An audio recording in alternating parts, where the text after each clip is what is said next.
listening to KEHR, 50,000 watts, broadcasting worldwide from sunny Southern California. ExtremeHealthRadio.com.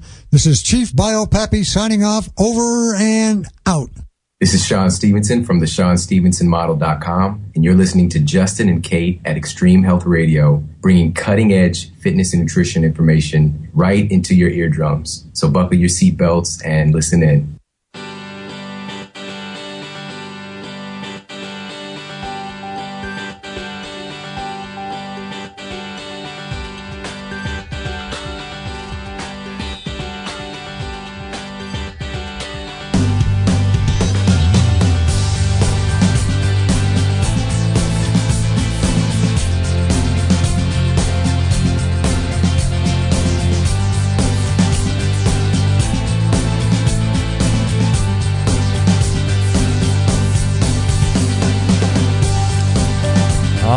Here we are live once again, everybody. It's so much fun to be back. It's been, how long has it been, Kate, since we've been back? Well, I think this is our first free-for-all Friday in 2 weeks. Has it been 2 weeks? Yeah. Unbelievable. A week ago today, we were in the desert.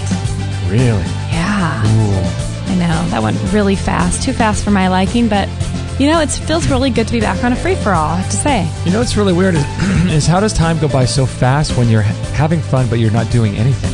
Because usually time goes by fast when you do stuff. Yes. But we weren't doing anything. We were taking naps in the middle of the day. We were laying around. Having our chai teas. Yeah. We were doing, that was absolute heaven. I don't know, but... That time went by way too fast. Well, you know what was strange, though, is during the days, I thought, wow, this is what it's like to have a day that's not, like, flying by. Like, time stood still, but now that it's gone, it's like you get right back into the swing of things, and then you look back and you think, oh, that just flew. I know. But during the time we were there, I actually felt like I could absorb life and, like, really soak it up a little bit more. Yeah, it was, you know? There's something magical about getting away from just your normal routines. I mean, I think routines are good. I do, too, but... You know, but... I think the magic that happened there for you and me was the... being by ourselves. We hadn't gone on a vacation by ourselves for a long time. It's been involving family or retreats or things like that. Mm-hmm. So going away by ourselves, I think, made it seem there was zero expectations of outsiders on us. Mm-hmm. Yeah. So that was the difference. Like, and we didn't know anybody there, we didn't know anyone. So that was really cool. Yeah, that was really neat. Yeah. And you know what? Oh, go ahead. No, go ahead. You took a bath. I did. You took a bath. I took a man bath. You took a man bath. I don't know. I guess the only thing that makes it a man bath is you sitting in it with the water. Yeah. Because I took a bunch of lady baths, and it was really nice. Yeah. The lost art of bathing. Mm-hmm. I think more men need to get into it. I do too. It's kind of, I don't know, it's kind of seems like a feminine thing, but... I think you need to rewrite that script. Yeah. Am I dreaming this? I get really confused sometimes if I'm just dreaming things or if I actually talk to somebody. Were we talking to someone this week? That was a man talking about taking a bath? Talking about... I feel like we ran into somebody, like some dude that was like, oh, you think baths are for girls? Like this exact conversation, but he's like... He told me, I think he'd been taking a bath and that he put like some kind of salt or... That wasn't our guest, was it? Was it Bill? Bill Henke? Was it him? I'm starting to like doubt myself here. Maybe it was him. Huh. Yeah, I don't know if it was him or not. I don't recall him saying that. Know But what? he was talking about the salt, wasn't he? I feel like he did mention something about that. I'm gonna have to re-listen, but I feel like for some reason he mentioned taking a bath, or that it might not be a very masculine thing, but to kind of get that energy off of you with the salt water. You know, I'm gonna go with that. I think it was Bill Henke. We'll go with Bill Henke. Yeah.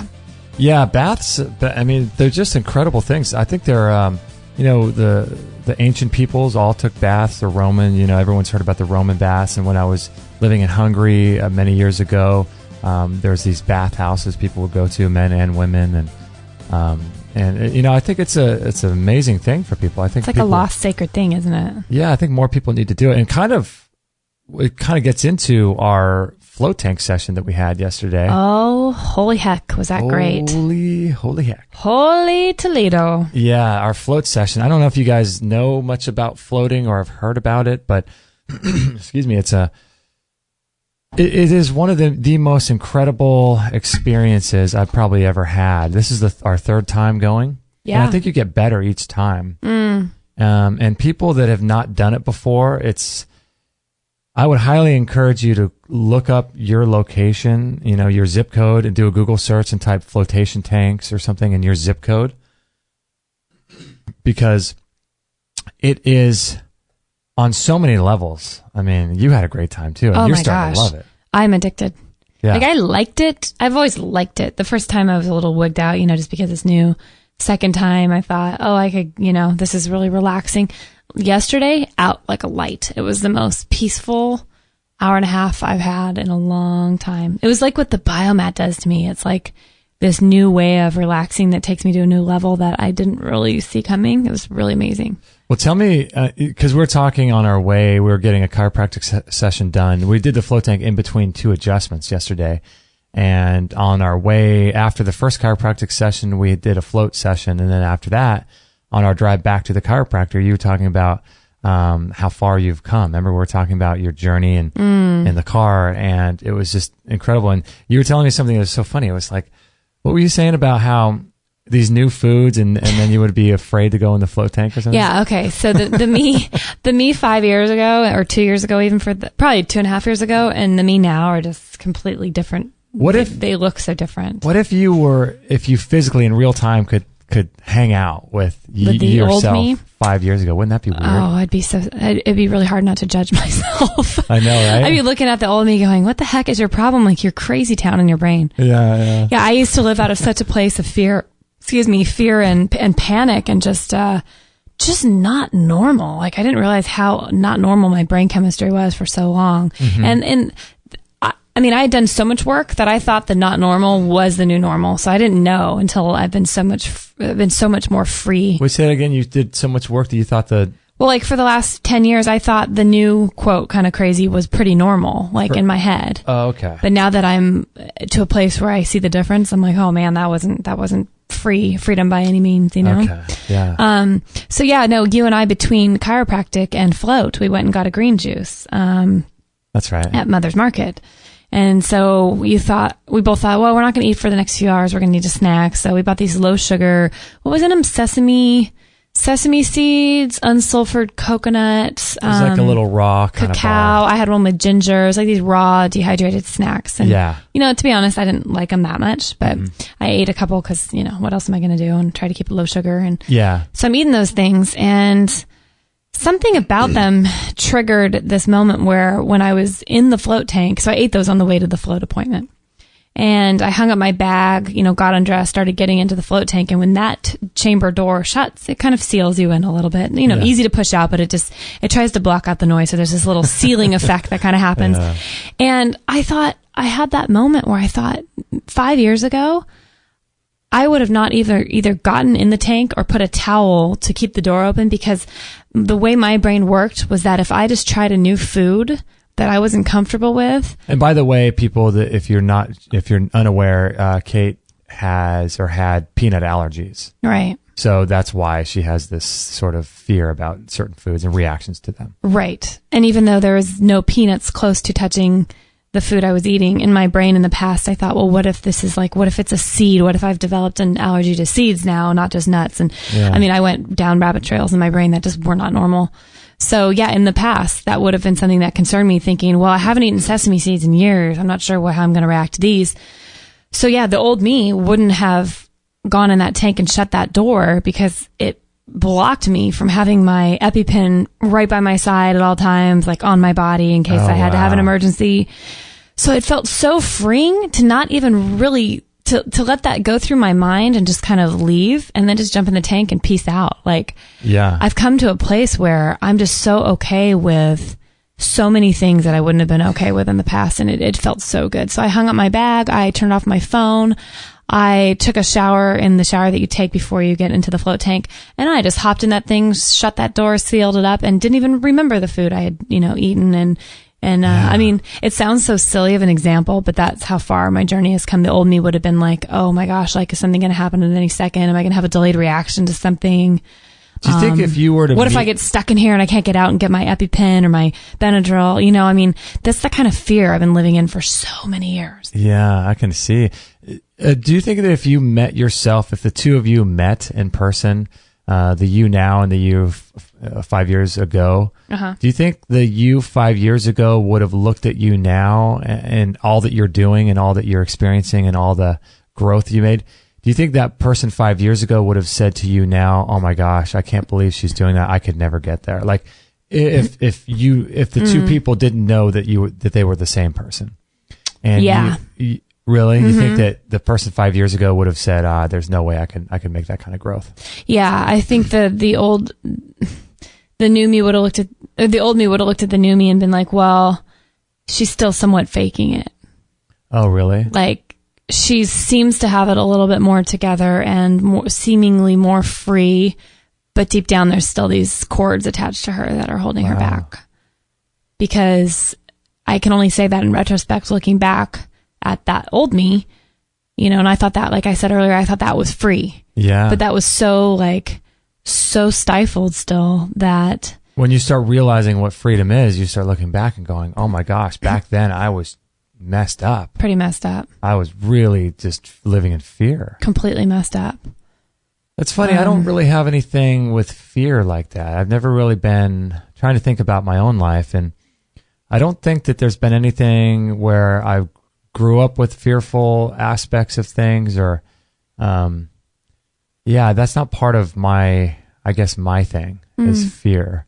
At one point I was really afraid to fly. Remember that? Yeah. But that was situational fear. I can understand that more with anyone, to be honest, if there's a certain situation that's bringing that out. But no, I mean, as a person, that doesn't seem to be one of the things you struggle with. I guess we all have our own things, but I don't think fear was one of mine. So it's been awesome to see your journey because when we first met, it was really strange because I looked at all these fears from you, and I just couldn't relate to them. It was so strange. I know, but you were really kind to try, but there's no way you understood. I remember the first time one of the first things that kind of came up when we were dating about irrational fears I just couldn't understand was so funny. It was it was before I was even into healthy eating, and I left your apartment one time, and you gave me a bunch of these women's vitamins. I gave you women's vitamins? Yeah.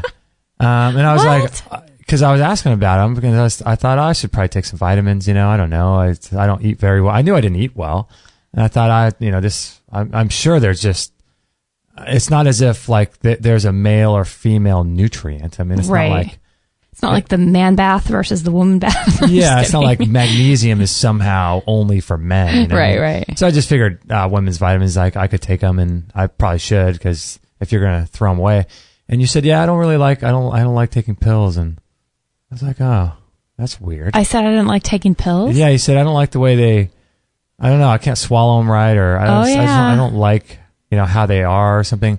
And I just was like, that was so weird. And then one time we were having dinner, remember this, down at the, somewhere down in the harbor. And you said something about, because we're talking about traveling, and you said that you didn't feel comfortable going to any countries that didn't have hospitals really close. Oh yeah. Because we're talking about going to, or my trip to Tonga and the South Pacific and things like this, these remote locations, and then you said that to me. I just thought that was so strange. Yeah, I would honestly plan my trip. I would say no to trips if I had gone online and researched what areas didn't have a hospital close by. Wow. Yeah. And now it's so funny thinking I will do anything to get the farthest away from a hospital as I can possibly run. I mean, talk about like overhaul of oh my gosh how I used to be. But no, I mean, that's the kind of fear. I mean, those are great examples of painting the picture of the fear of the world of fear I lived in for so long. It's cool though that, the journey you've made and comparing yourself, because it's almost like if you look at yourself in the mirror every day, you don't really notice any changes. But if you haven't seen a friend in a year, they might notice some changes. You cut your hair, you shaved your head, you look older or whatever. Right. You put on weight, you've lost weight. And so, when you look back, I think it's important to look back and compare yourself because I do too. You really get perspective that way. I think my friends and family have seen it. And I know that, I know our listeners have seen it too or heard it. And on our journey, just since I started with you with Extreme Health Radio, because I've gotten emails from people going, oh my gosh, like from the first time you joined till now, I mean, you're a different person. And that to me feels really good. Like, Yeah, we're talking about that, huh? yeah, that makes me feel really good. Yeah. Well, speaking of fear, Yeah. you had a little run-in with a friend of ours, didn't you? Satan? Trying to think of the most fear. What are you talking about? Who'd I have a run-in with? Chuck Norris. Chuck Norris. Yeah, Chuck Norris. I did not run into Chuck Norris. No, George Norrie. George Norrie. You know, that is funny. When you first started talking about George Norrie from Coast to Coast, the radio program, Oh, I this was always years ago. thought it was Chuck Norris. Did you really? I thought it was the same person who happened to have a radio show, and then I realized it's so not who you're talking about. Oh my gosh.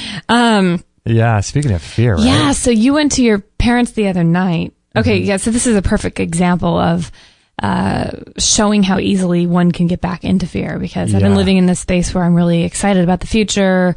I'm not dwelling a lot on the past. By the way, this is the coolest thing. I just finished Susan Smith Jones's book, The Joy Factor, that Oh, you she finished sent me after we had our interview with her. Nice, so you actually completed it. Oh yeah, and Look you know, at you. to be honest, I mean, I'm reading a lot more these days, but I have to love a book to really like blow through it. And this was one of them where, if you guys are looking for something really, really motivating and super, just a powerful book, it's called The Joy Factor by Susan Smith Jones. Read some of the chapter.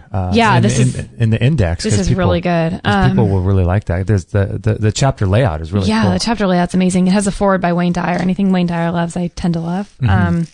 Okay, so it goes into, and she has, by the way, the best quotes in this book. I have to say though, the title of that book isn't very motivating. The Joy Factor. Yeah, well, yeah. Um, It just sounds like it doesn't stick out to me. yeah. And then when you get into this book, you're like, oh my gosh, this book is so much more than its title. Because you looking know? at the title, it wouldn't strike me as something that I want to read. But then when I read the table of contents, I thought, okay. Exactly. This is So good. yeah, check out chapter 1 is called Set the Bar High. I choose to live my best life. And then it goes into like 12 different subjects in that. Chapter 2, act with kindness. I choose to spread happiness wherever I go. Chapter 3, celebrate the child within. I choose to approach life as a playful adventure. Chapter 4, resonate to the music. I choose the richest medicine for mind, body, and spirit. Chapter 5, exercise. Fast and slow, alone and together. I choose to move. She talks about hiking, walking, power of solitude and prayer, things like that. Chapter 6, deepen your relationship with yourself. I choose time for reflection in many different ways. Yeah, that's Chapter so important. 7, yeah, right. Nourish yourself with living foods. I choose to support my own radiant health. Chapter 8, experience ecstasy. I choose to turn my dreams into reality. That was my favorite chapter because it was so Hay House motivating, you know? Mm-hmm. Chapter 9, seek opportunities for service and stillness. I choose a life of true quality. Chapter 10, savor balance in all things. I choose the surest path to joy.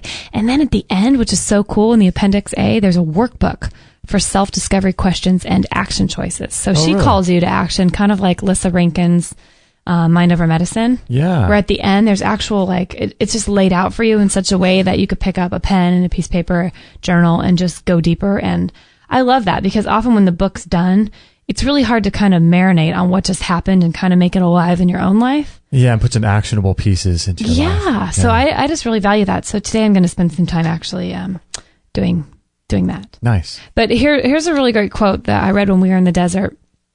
She said, "We are more often asleep than awake to the unique beauty and possibilities of each moment as it unfolds. We're usually absorbed in anticipating the future, planning strategies to ward off things that we don't want to happen and to force outcomes that we do want, or in remembering who did what and why and whom did what to whom and why in the past."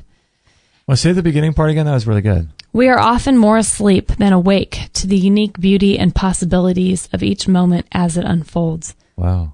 We're usually absorbed in anticipating the future, planning strategies to ward off the things we don't want to happen and to force outcomes that we do want. Gosh, that's good. Yeah, and I thought, going into, I read that and I really resonated with it. And then going into what happened the other night with George Norrie, watching some stuff on Gaiam TV. You and Georgie Porgy. Oh man, you had gone up to your parents' house. Yeah. And helping them with their computer. And so I had this couple hours to myself, and I asked you to set up Gaiam for me so I could sit in the sauna and watch some stuff. Well, if anybody out there, I'm sure, watches or listens to George Norrie, Coast to Coast type stuff, or this is called Beyond Belief, a Beyond series Belief, that he yeah. has on Gaiam.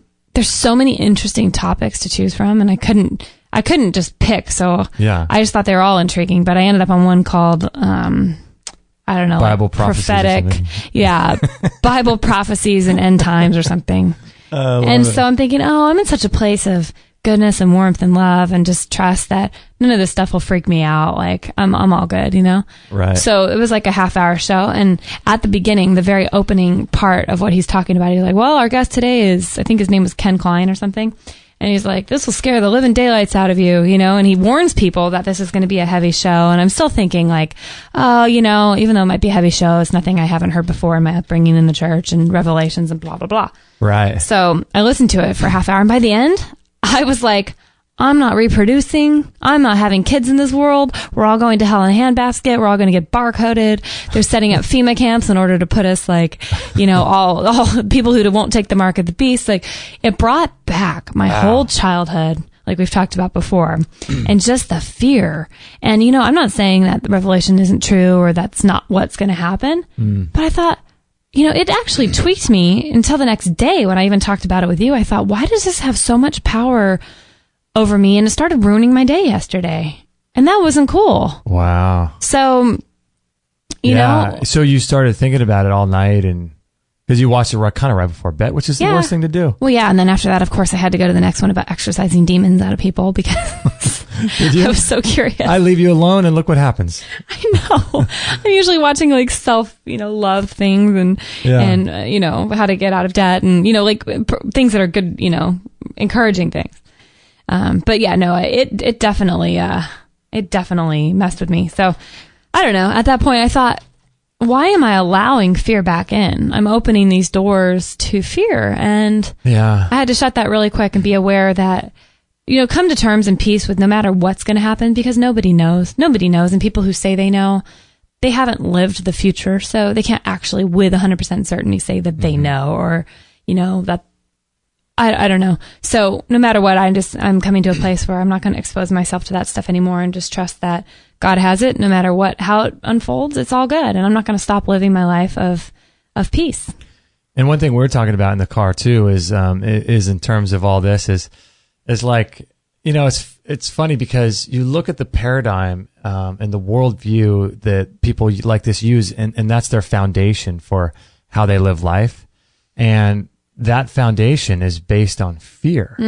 It's based on, I'm not sure if control comes as a result of the fear, but fear is the easiest way to motivate large masses of people. Is through fear, and the media knows this, and certain religious organizations know this, is using fear. Right. And you know, even people in the natural health community, like the prepping crowd that talks about the end and, you know, building bunkers and all this stuff. Storing up food for a zillion years. Storing up food for a million years. And, you know, and it was so cool and refreshing to hear Mark Stein on our show, and he didn't get too much into that. Yeah. And that was really cool. But I think there is a time and a place to prepare for your future and, and set your intention and things like that. But man, letting that stuff in is like, it's so important to control what comes in, even if it's coming from someone cool like George Noory, where it's like, right, you know, you have to understand if you're empathic, if you take on energy, right, stuff like that. Well, it's funny because I don't want to not be real with myself. I don't want to be an ostrich and bury my head in the sand and act like none of this is going to happen or could happen. Right. And I think the balance for me lies in, okay, I do generally believe the Bible is God inspired, and I don't really know what happened along the way with people changing it and all these things. And I don't know, you know, if Revelation was even supposed to make it into the Bible. Like, a lot of debate is about that. Yeah, a lot of people say, I mean, Revelation was never included in the original books. Right, and which poses an interesting thing in itself. It was added later. But no matter what, I'm thinking it's kind of bipolar. It's like God tells you throughout the whole Bible, don't fear, don't fear, don't fear. You know, basically, fear is not of God. So then they throw a book at you that's like nothing but Let's scary, close scary. this book out with a little fear. That was just wrong. I'm like, I don't know what that is. Like, let's just put this little fear in at the very end. Little fear. Yeah. 7-headed beast coming out of rising out of the ocean. Yeah, I don't know. So yeah, I have to guard myself as an empath. I mean, you saw what happened to me yesterday when I was watching a news story about a man. I gotta slap you upside the head. Being reunited with his dog. I mean, I was a mess. Oh, I'm crying. I'm very, very sensitive to everything. Yeah. I cried in the park this morning a little with a guy who just had to put his dog down. Oh yeah. Last night, and I'm like, oh man, if I'm crying about this stuff, I do not need to be having nightmares about the end of the world.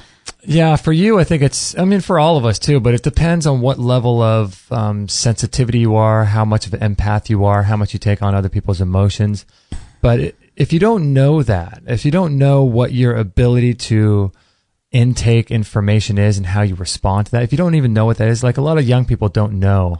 They just don't know what type of person they are yet. And if you're very affected by that kind of thing, you got to be even more, I think, on guard, careful and conscious of what you sit through, what movies you watch, what music you listen to, and all that kind of thing. And Amber Marie brings up something interesting in the chat room, and she says, I agree, Kate. I started getting a little freaked out with the whole Ebola thing. And she started thinking about how she could die any day.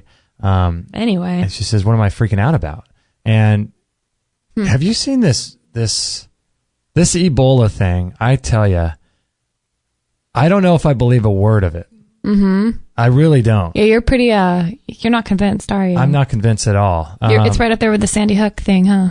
Yeah, the Sandy Hook thing. I'm not really convinced that actually happened either.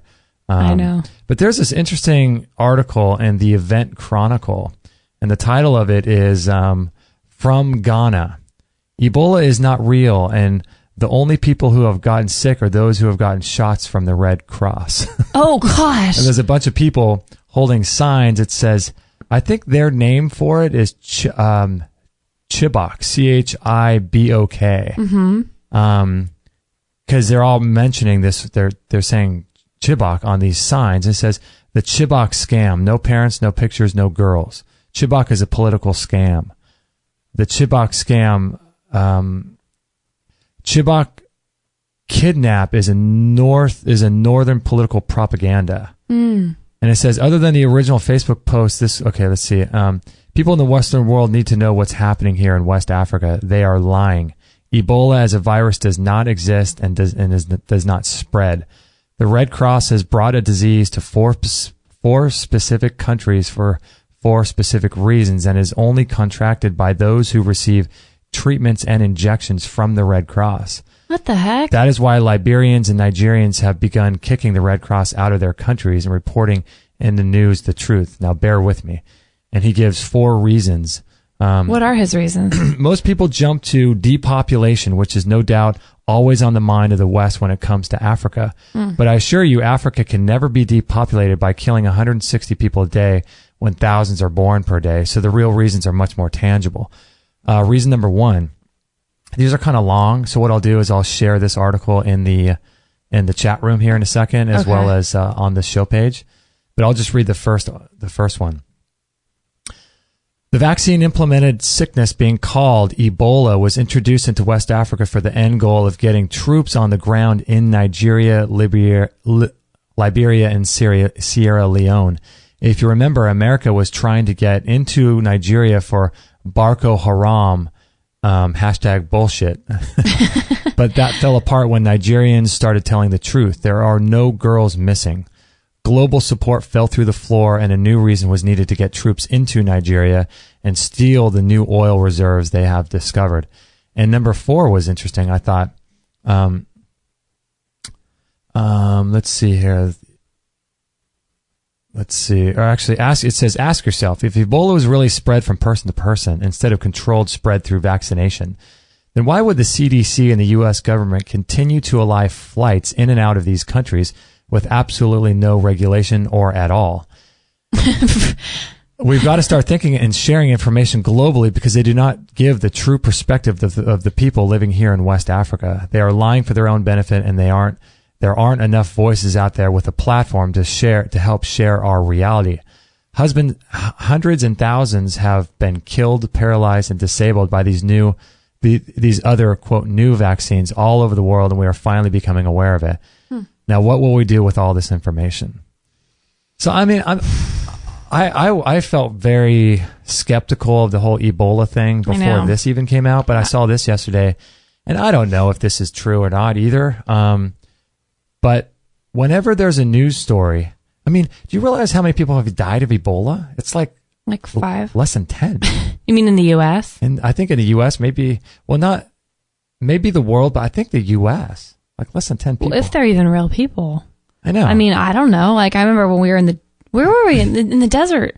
We were watching news because we don't even have TV. Oh, that was we watched it for like 10 minutes and we're like, oh my gosh, they went into the man's house, the apartment building in Dallas where he was. It's like these guys wearing hazmat suits and like trash bags. And there's like people standing on the balcony, not covered, just downstairs, like watching outside, like, but yet they're like aerating this whole thing. They're dropping stuff in there. And it kind of looked like a scene from like a Pixar movie, like some silly little, like these people wandering around pretending to spray things and doing, I mean, I'm not saying it didn't happen, but it looked really suspicious. It just reeked of it was really strange. A staged event. It did. Almost completely.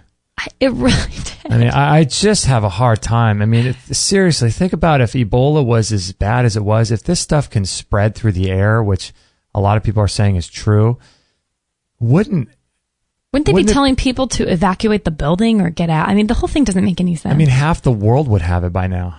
If it was as bad would as think. They say if it spreads through the air.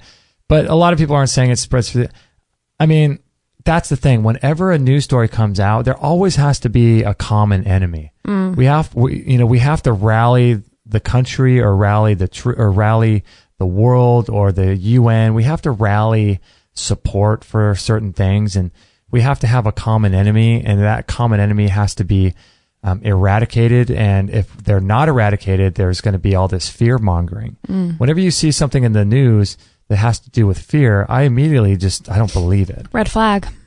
I mean, maybe I believe in too much conspiracy, but I don't know. I'm just skeptical. I want to see what the Ebola virus looks like under a microscope. I want to see what that looks like and trust the person who's showing that to me. And then I want to see someone's blood get extracted who they say has Ebola. And I want to see that same virus in the microscope of that person. I agree. Because how do I know this person with a hazmat suit, or this person they're showing being a picture of a guy, and that guy could be. It could just be some. That guy could have been deceased 20 years ago. It could be somebody they just got up on a file or created. I don't know. I don't mean to sound like insensitive if this was a real guy who actually died of Ebola. I mean, I feel horrible, but there's just too many weird things that, I mean, I never saw anything on the news that whole night of anyone who ever met the guy in the apartment building say they ever saw him or, I mean, that's just what I happened to catch, that little 10-minute snippet, but it's I don't know. Yeah. And I think that like what Amber Marie was saying in the chat room, it's like that got her afraid. And Amber Marie is a faithful listener to our show, and she loves health and loves healthy eating, and she loves to take care of herself and to be on top of her health in terms of prevention. And here's someone who's young and vibrant and, does things for her health. And why should she be afraid of anything that has to do with Ebola? Right. But that's what, if I watch the news for a certain amount of time, coming in with these preconceived conceptions of my distrust for the media, given enough time, I would start being afraid too. I know. I just would if I watched that stuff. Of course. I would be wondering, and that was what was so weird when we were in Palm Springs, is when you start watching the media like that, it really is it's like a subliminal thing that it does to your psyche and to your brain. It actually did, because even that 10 minutes that we were laughing, watching things going, I don't know. The next morning we were at the grocery store, and I had a moment where I'm like, I should wipe down that cart. You never know. This is how Ebola spreads. This is how disease spread, or whatever. And I'm like, what is wrong? And I slapped myself back to reality. Like, this is crazy. Yeah. Like, whatever. I'm healthy, I'm vibrant, I'm young. Like, I'm not going to get Ebola if Ebola even exists. But that's how the programming is so subtle. Because even somebody who was kind of laughing and mocking and not truly believing that this might really be an epidemic of mass proportions. Like, it still had enough for me to go, oh, maybe I should think twice about wiping this cart down at the grocery store before I touch it, you know? I mean, that's wild. I know. It really does affect, and imagine the person who has puts no real intention or no real thought or no real effort into designing the kind of thought life that they know that they want to have. Person who just lets things in willy-nilly and doesn't put any filter on what comes in, and has been doing that their whole life. And that's exactly what the media would love. That's the type of person they want to get to, is because they can basically program your mind, you know? They could basically try to inject their philosophy, their fear, and their stories of lack and all that into your mind. And, that's why it's so important to decide what kind of life you want to live, how you want to think, what kinds of things you let in. Right. And that's why we just said, screw you to the news a long time ago. We're not listening to any of that. It's funny that our parents and people, that we know in our lives, they'll have like, well, I'm going to watch the news before bed. Oh, gosh. I'm going to go before bed. I'm going to go watch the news for an hour. Like, that just is like, talk about going off to nightmare land. I know, right?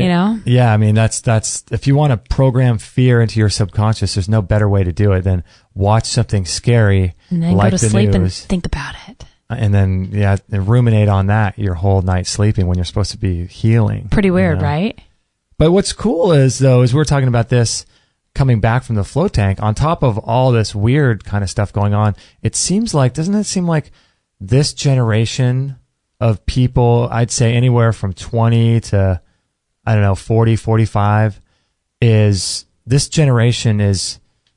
feel like people are waking up, and there's a conscious movement of people that are awake, because we were talking about the float tank that we just had yesterday, and we're thinking, what a strange and unique thing this float tank is, sensory deprivation chamber. And, and how niche it is. And it's amazing that he's doing as well as he's doing. And we're thinking, if this business were around in 1970, it would last for like a month. But today, people are going and doing these things. People are. I'm encouraged by it, actually. Like, we were talking last night after our float session and things like, it seems like juice bars are popping up. Yoga's been around for thousands of years. We were talking about this. Yoga's been around. Jiu-jitsu's been a martial art that's been, hundreds, if not thousands of years. Like, these things have existed, but for some reason, they went through like a dark age where they existed and then everyone kind of backed off from them. And now they're just on every street corner. These jiu-jitsu studios, I think, who was our friend Ron Becker from Newport Float said there's like 8,000 of them in the U.S. or something. If you guys, by the way, if you guys are listening to this and you're in the Orange County area, you have to visit Ron Becker at newportfloat.com.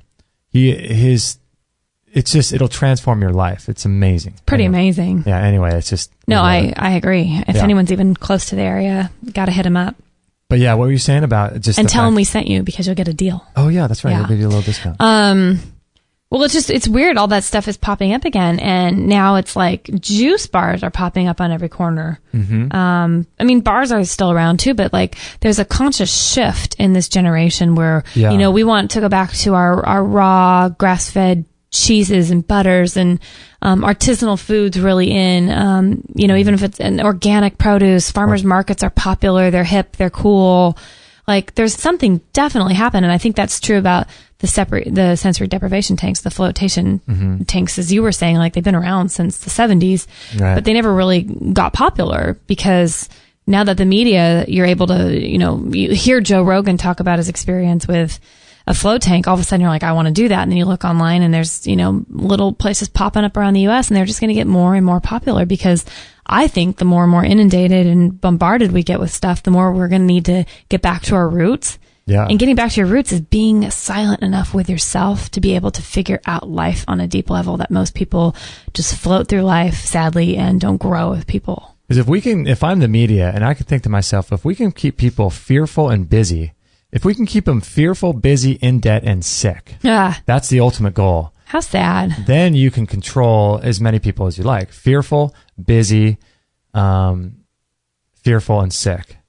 You know, like those are the things that would keep people easily able to be manipulated, easily able to accept any ideas you throw at them, because you're controlling the very nature of their existence, which is their mind and being able to think about things. And that's one of the things that the float tank does. And I'm so glad that it seems as if people are pulling away. This whole mass media thing, people sitting down watching the news, all that is over. Yep. It's a dying breed. It's a dead dinosaur. And they know it. It's only a matter of time until everyone gets all of their news, gets all of their information from podcasts like this, or from news websites, or, you know, alternative news websites, blog posts, Facebook, Twitter. Pretty soon there's going to be no need. And I think the only people that are still holding on to the last relics of people that still consume that sort of fear-driven media are people in the older generation, people that are, you know, 50, 60, 70 years old. You know, I'd say a generation or two above us, but, you know, just, you know, that have been sort of lived more of their life with that media. And, you know, I think that slowly over the next 20, 30, 40 years, that is all going to be gone, and no one's going to be taking in any of that stuff. And people are going to be harder to control. So we have to have things like Ebola.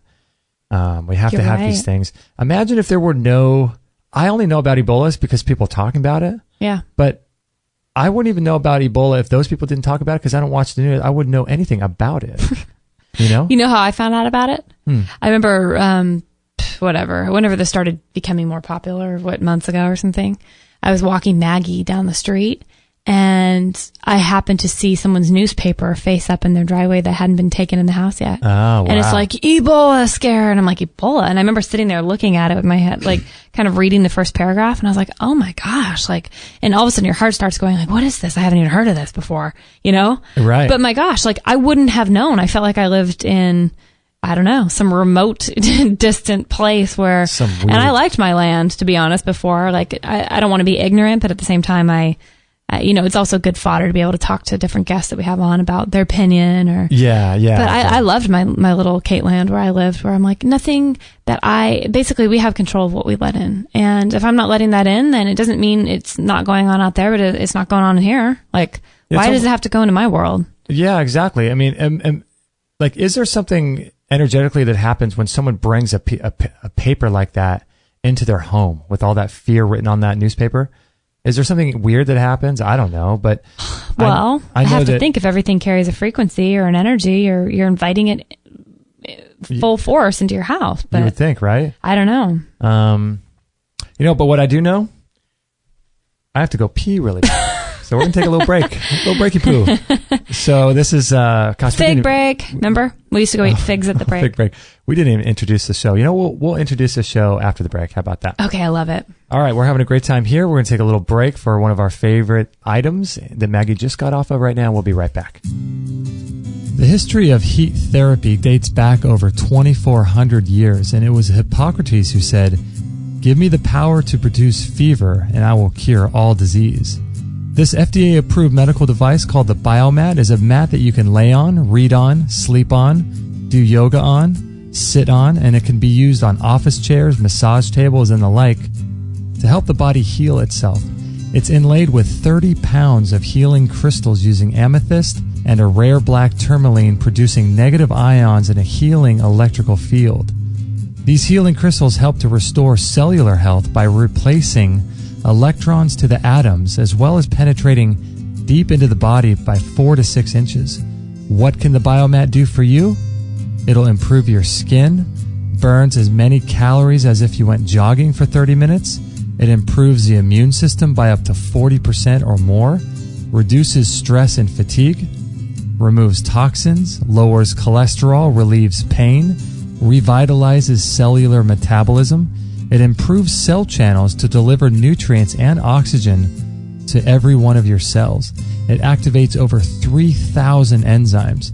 And even a Harvard medical study showed cancer cells die at over 42 degrees Celsius. It reduces stress hormones by up to 78%. It allows your body to produce heat shock proteins, which increases endorphins, NK cells, T cells, and lymphocytes. It's very, very low EMF, and it's got a 17-layer technology. Dr. Mark Sirkis is the director of the International Medical Veritas Association. Explain to us more about these biomats. These biomats are these far infrared mattresses. You lay on them, or you sleep on them, or both. You do very heavy treatments during the day, and at night you sleep at just a nice comfortable temperature.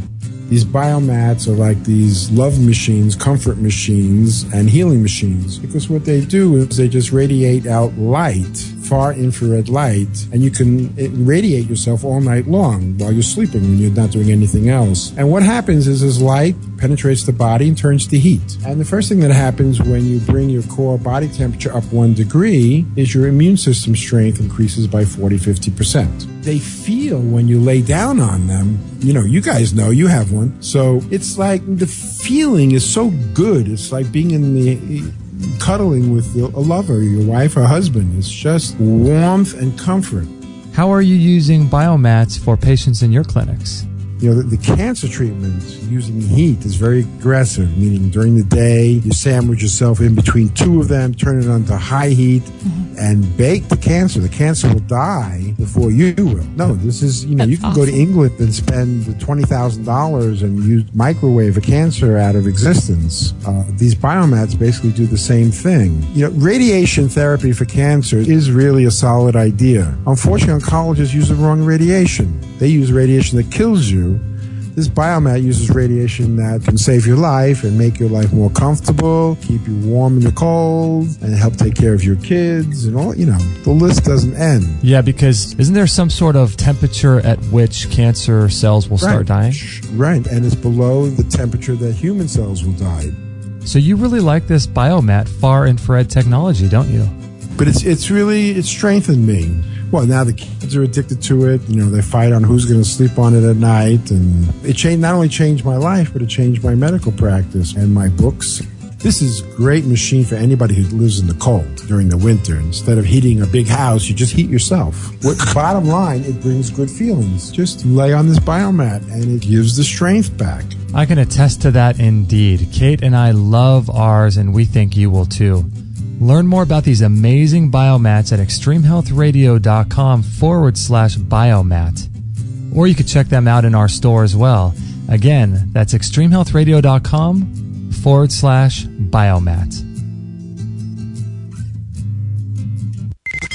100% listener supported. Extreme Health Radio. Opening minds and transforming lives worldwide.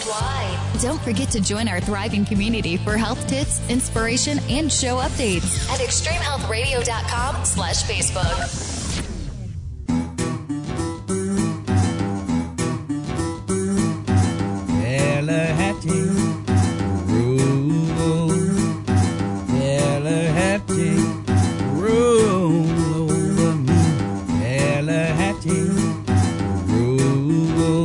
All right, I just shared that article that we talked about from Ghana, the Ebola article in our chat room. So, nice. I'm not sure if I shared that up before, so just disregard it if this is the second time you saw that article. But that's the article I was telling you about. I don't know if that's true, but just very interesting. If you guys have any questions or are interested in that biomat, please just let us know. It is just something that I really stand behind, and I use it was an interesting little story. Yesterday I used it. It was really strange. I was getting these weird heart pains. I'm not sure if you guys have ever had these, but sometimes it feels like there's a little tightness in your chest, and it feels like if you stretch or if you breathe too deep, breathe too deep, it feels like really strenuous and straining on your heart. And I was really kind of strange. I thought, wow, what is this, and so I did some meditation, and that didn't go away. It didn't go away after that. And then so I decided that I wanted to read this book that I'm actually going to share in just a second. But I was reading this book, and I decided to read it on the biomat. And I don't know if it was the biomat or the position or what, but typically those things don't go away for me the same day. Sometimes they'll go away the next day or the day after. But within about 10 minutes of reading on the biomat, my whole heart pain went away. I can't. Do you think it was the biomat? I don't know. That's strange. It seems too coincidental, but it's so strange. I've had weird situations where the Biomat has taken away like immediate ovarian cyst rupture pains. Has it? And then other times it hasn't. Uh-huh. And then I've had the times where the laser will just get it now that we have the laser. Oh, right. But it's hard to pinpoint what works because we try so many things. I know, right? That's what gets difficult. Like when I used to have those heart pain, because I used to have heart palpitations and pains a lot more too, I would spray magnesium oil on right over my heart and rub it in, and that always took it away. So it's like, I'm almost just starting to think that whatever you believe might work for you actually is the one that ends up working. I know, because I was thinking that was my next plan is put some magnesium and maybe some DMSO and let that dry and wipe that off before I go to bed, and then use the laser when I went to bed. But it was the strangest thing. Maybe it was because I changed positions, but it was really uncomfortable when, in my heart. I'm not sure if you listeners, Tana says that she has this when she goes in the sauna, but it's really kind of disconcerting because it almost feels like you're going to have a heart attack, doesn't it? Yeah. It feels From weird. what we think that feels like. 'Cause yeah. I think people who have heart attacks don't often know that they are. They just have like a tightness. But I almost think it's better when you have a little bit more like stabbing pains because it makes you think it's more, more muscular. Right. I don't know, but yeah. And so it's strange. And so when I got on the Biomat, I wasn't even expecting it to go away. In fact, I thought it was going to hurt it more because I was stretching my body. I was laying on my stomach on the Biomat reading a book. And then about 20 minutes into reading the book, I realized, wow, my heart pain just completely went away. Well, interesting. Tana also says that she has mitral valve prolapse, and the laser stops it if she catches it before when it starts. Oh. That is really cool to know. That laser. What is that? Well, they thought I had mitral valve prolapse when I was in. It's when your heart. I mean, I don't know. Maybe Tana can shed some more light on it, but I believe it's where I know the feeling of it when you have the flutter and your heart starts beating out of sync, and there's something to do with the valve in the heart that I think is either opening or shutting at a higher speed or not opening. Maybe Tana, you can clue me in, but I know the feeling that I had when I was in 8th grade. They thought I had mitral valve prolapse. I got really lightheaded. My heart would just start going nuts. Wow. Often really tight chest. The pain would come. Can it go away? Mitral valve? Like, can you overcome it or? I'm not sure. Heal it? I'm sure you can. I heard it's a condition you have forever, but like they say they told about me, everything. They told you had a bum heart. Well, they told me I had hypertrophic cardiomyopathy, and then when I got a last scan, that the guy who did the scan said, I don't know what that original doctor was talking about. Your heart is perfect. See? So you don't want to put too much stock into anything. Yeah. Tana says it's where a valve doesn't close all the way, and the blood that pumps out of the heart goes back to the heart. Okay. It's the weirdest feeling. I mean, I don't have mitral valve prolapse, but when they thought I did and were doing all these scans and I had to take the monitor around and hit every time my heart would do something strange, I remember those feelings were just horrible. But when I was wallpapering this studio in here with this bamboo paper, I think I told you I had tweaked I had done something and pulled the muscle right next to my heart and strained it. And immediately it hurt to breathe in. And I thought, oh no, I'm going to that place where my heart's just it's going to be days before I can breathe without pulling that. And so I got the laser right away. Yeah. And within 2 minutes, it completely took the weirdness out of it. So I'm not surprised that it helps with mitral valve or any other thing for that matter. Yeah. Interesting. Yeah. And Tana gets that too a little bit in the saunas that we sell. And I get that from time to time, not really, unless it's really hot. Like if it's, if we're having a heat wave here in California and I happen to do the sauna during the heat wave and so I'm sweating really quickly, I get hot very quickly. Sometimes around the 20-25 minute mark when I'm sitting in there, my heart will start kind of raising up a little bit or beating faster. And I kind of think to myself, okay, I got to just push through the last 5 minutes. Yeah. But I think if you drink a ton of water, what I do is I drink a ton of water before I go in the sauna.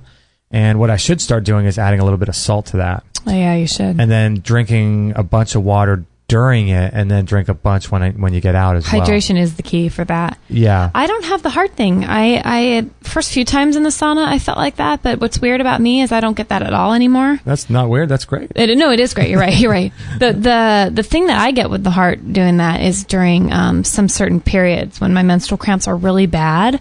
My heart actually starts flipping and it'll like skip beats, and it's like It's almost like my heart goes into, okay, your body's in such pain. It's almost like a reaction to pain that I'm experiencing. And that's unnerving too, because you think, wow, like imagine if you were giving labor and you were in labor and giving birth, what would your heart do then? Like if I'm one that has a reaction to that, it's weird when your heart just starts acting up though. Like it's pretty unnerving. So I can tell you what, I'm going to be lasering myself every time menstrual cramps come up. I know, right? And if you guys have any questions about the Biomat, we have the short one, which is I think it's about $650, but then there's a long one as well, and there's one that covers your entire bed. Oh, man. But they're just incredible devices, as you heard on the commercial. And if you have any questions about them, you can visit the website, extremehealthradio.com/biomat, or ask us any questions. Just a great, great thing to sort of a wellness tool to add to your tool belt of prevention and healing and taking your health to the next level. So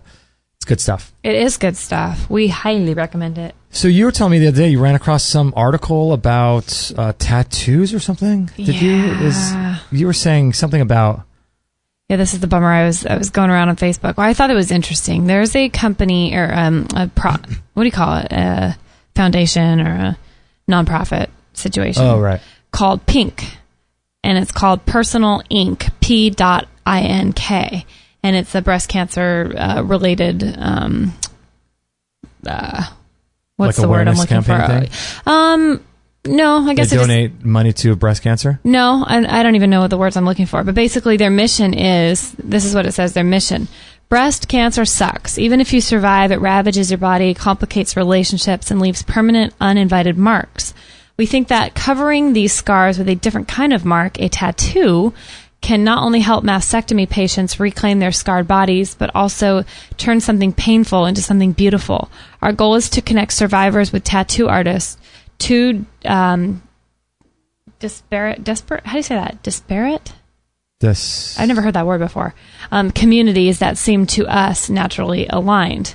And then they go on to, basically there's a bunch of videos you can watch. It was founded in December 2012. And what they're doing, I mean, it sounds like up front you read it and go, oh, that's really cool. These women are trying to turn something, devastating into something beautiful. And I still think there's something great about that. Right. But there was a local, they had paired up a salon here in town with local tattoo artists who donated their own time and their own talent to come into the salon after hours and basically give the local women here in our town that had been breast cancer survivors and had mastectomies tattoos over those areas where their breasts were. To again Did this leave happen them. in your salon? It happened at the salon I used to work at. Wow! So they had this whole thing online about it, and that's what people were talking about and liking, all around Facebook because it was a local story. But it's happening all around the U.S. and maybe all around the world. I'm not sure. But my first thing was like, oh my gosh, like what? You already had an issue with your breasts, so much so most people that they had them taken out. Right. Whether or not that's a good call is between them and God, but.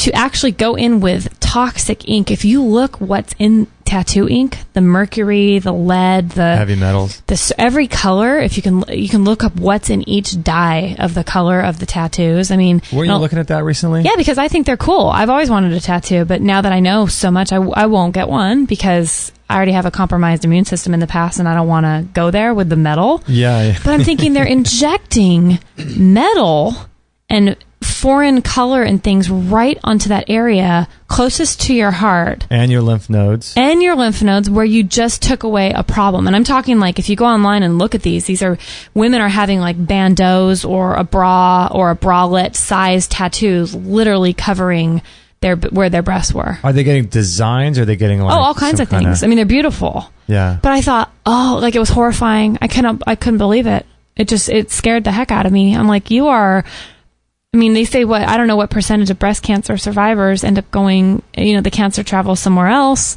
But I'm thinking you are looking for problems if you're just going to go inject yourself with poison right at the very site where was your original problem. It made my heart literally sick.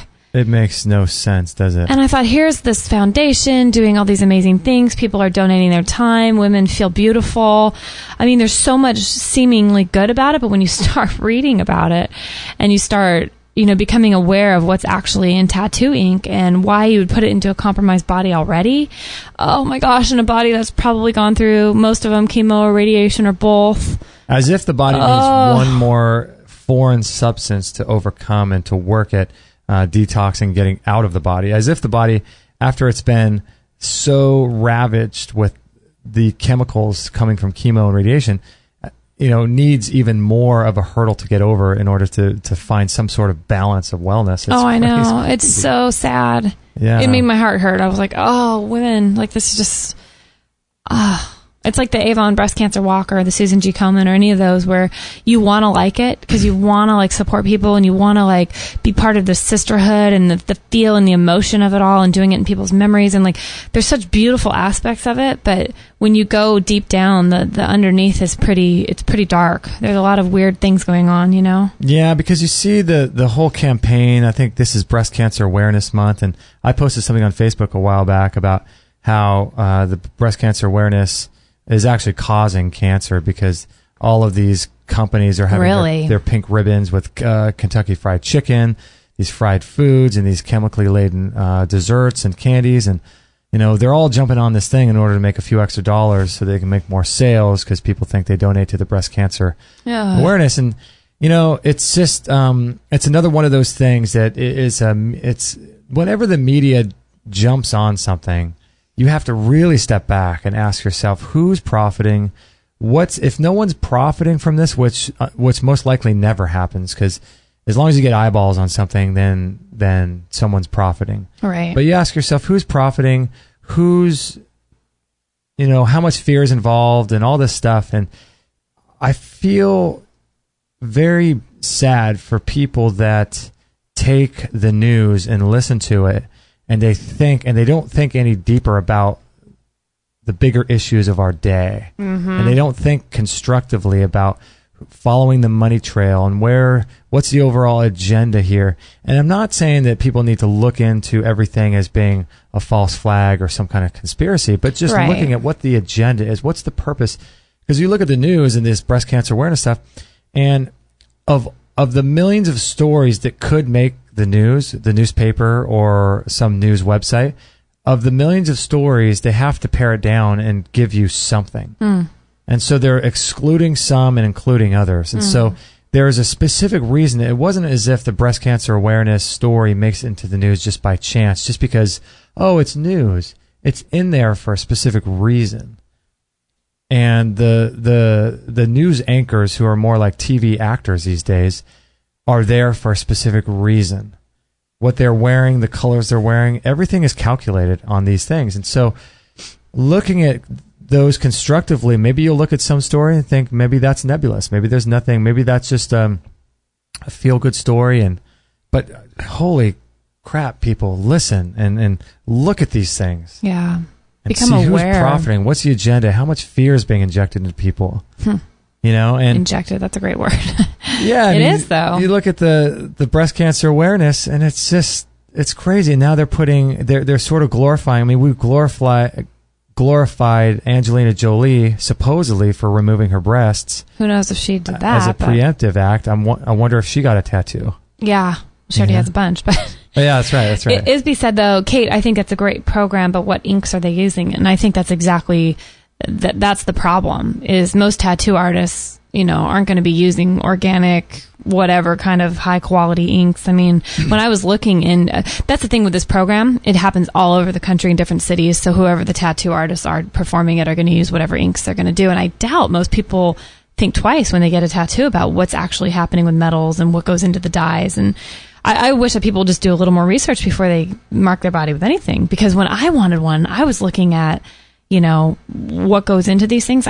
I didn't really find a true safe option. That's why I'm opting out. But I'm sure there are higher qualities than some, and they seem to be out there when I was researching online, but nothing I would personally feel comfortable with my immune system challenges at this point. But it's just like, gosh, even with Angelina and stuff, it's like, who knows what's really happening. But I just want people to be Just think. Just be aware, just ask questions. Ask questions like Isby just asked. Like, just, whether it's having your breast taken out or choosing to tattoo around that area, just ask questions. Like, that's figure it out. That's the most powerful place to be, is asking questions. The person who asks the questions has all the power in any circumstance. And then if you're wrong, you're wrong. But just own that too. It's fine to be wrong, but just start becoming aware and using your noggin, people. Yeah, I agree. And anytime you pierce the skin, you're going to have an immune system reaction, because what a lot of people don't know is that when you eat food, you're not putting food in your body.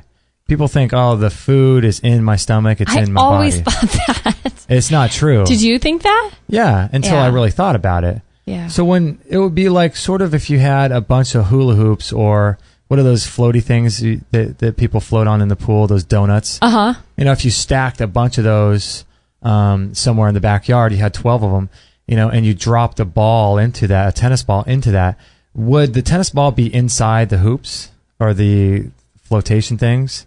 Right, No. It just goes through the center. It just goes through the center. Right. Same thing with our food. We have a basically A tube. a tube that runs to both directions. And so anytime you eat, the food is simply in that tube. It's not in your body. And so when you pierce the skin or take a shot or injection, that's what's so harmful about vaccinations and all that kind of stuff, is that you're actually piercing the body in an unnatural way where you're not going through the normal detoxification pathways. So you have your stomach, which has got high amounts of hydrogen chloride, HCl. HCl. That's your first step. Your enzymes in your mouth, that's another step. And then you have all these immune white blood cells in your saliva. And then you have your lungs and your liver and your kidneys, and all these things work to process the food that we eat. The body was never designed to be penetrated with a shot, with anything like that. It was never designed. And so can we hijack that system and put in good things into our body, like high dose vitamin C or anything like that? Yes, we can. But there's still going to be an issue. Well, you're still piercing the skin. You're going into a vein. There's some damage done. Probably There's some acupuncture, too. And think about how many hours of tattoos. I just watched. Have you seen that video going around YouTube where that guy, it's like a campaign for some sort of foundation, like by L'Oreal or some sort of Is it the foundation. makeup one? Yeah. And the guy looks like a normal guy. He's got a shaved head, no shirt on, sitting in a chair. It looks like a black and white video. And it just shows him, and he's just kind of staring at the camera. He's got a lip ring on and all this.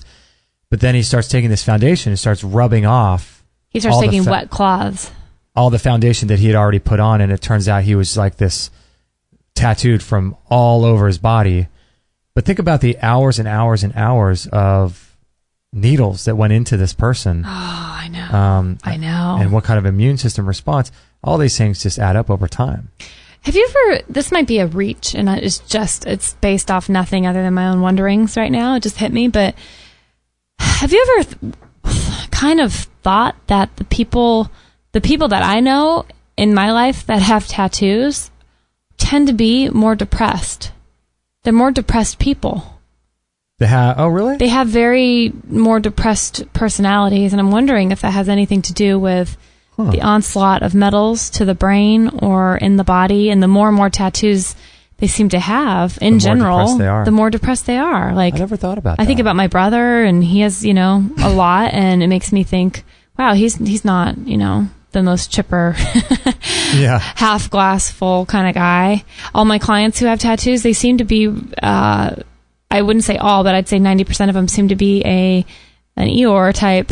Really? Dun, dun. Yeah, like very downers. And I don't know if people that tend to be pessimistic or sad in life are more drawn to artistic kind of expressions. So maybe that's why they are drawn to tattoos, or maybe they've had so many tattoos that it's starting to affect them on a physiological level. I don't know. I'm wondering. Yeah, that's an interesting idea. There are obviously going to be exceptions to the rule because you have people, of course, like, Daniel Vitalis and of things. course. But you're right. Look at how much detoxing he's doing at the same time. He might be combating maybe what damage could be done from having that much ink. And knowing a guy like him, he's probably so conscious and aware that the ink that he got was probably not loaded with heavy metals and things. But I think there's a more tribal type ink. Yeah, there's probably some sort of connection, I think, to the more sullen and more down, I guess, kind of personality type that would want to get tattoos. I don't know, though. That's a good question. Never really thought about that, because you don't see a lot of people, very high vibration, lots of energy, really outgoing people with lots of tattoos, do you? Not with lots. People that seem kind of heavy and tattooed down. They seem like they have this heaviness that they walk around with. Or yeah. And slump into my chair with when I'm cutting their hair. Yeah, I know, right? I don't know. Huh. That's just an observation. I don't know if there's any validity to that, but We're going to take a little break, but I like what Isby says in the chat room. I'm feeding my tube pear juice. That's awesome. in which I responded, "Yum! I love pear season. It's my favorite." Feeding my tube. That's the best. That's awesome. All right, we're going to take a little break, and we'll be right back. So recently we had a really, really great doctor and author on our show, Dr. Doris Rapp, and she was on episode number 56. And she talked about these really great Austin air purifiers and the necessity of having clean air in your house. And she was talking about how inside of our houses, the air is very, very toxic, and it's more toxic than even outside. And the reason is because there's chemicals that are off-gassing from our paints that are in our house, our chemicals, and our carpets, and the dust and the pollen and the mold and everything else that's inside the air of our house. And we don't get good ventilation. And so having some of these air purifiers are really, really critical. And I spoke with her at length off the air about why she likes these Austin air purifiers and why she promotes them. And it turns out that not only do they get rid of the pollens and the allergens and the dust and the particles and everything that's floating around in your air like most purifiers do, which is great, but they also get rid of, I think, 3,000 different chemicals that are inside.